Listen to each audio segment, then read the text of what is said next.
Cher Président, chers collègues, avant d'entamer cette session, je souhaite revenir également sur la dermatose nodulaire qui secoue profondément notre région et qui fera par ailleurs l'objet d'un débat lors de cette assemblée.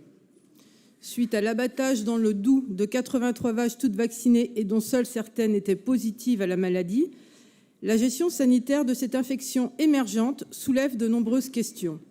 Et il est bien légitime de s'en emparer politiquement, fort heureusement que nous pouvons encore formuler des avis et des positions.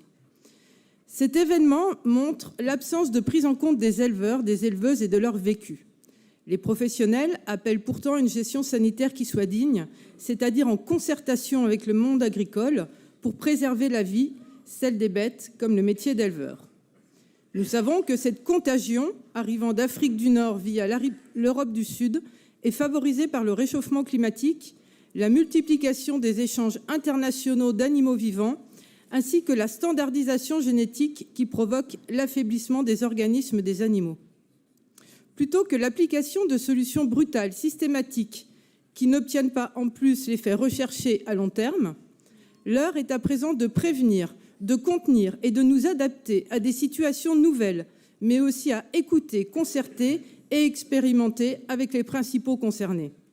Arrêtons d'ajouter des facteurs de fragilisation à une profession qui cumule les vulnérabilités, que ce soit le climat, la concurrence déloyale liée au traité de libre-échange ou encore la pression de l'agro-industrie. Et soyons à leur côté pour revoir le classement européen de cette infection, situation qui semble polariser le débat. Dans l'urgence et face à cette détresse, notre majorité est proactive. Le budget 2026 prévoit une aide financière pour participer à la reconstitution du cheptel touché par l'infection. Évidemment, cette mesure réparative n'exclut pas qu'on en finisse avec des pratiques autoritaires du tout rien. Encore une crise qui appelle modération et sagesse, comme dans bien d'autres domaines par ailleurs.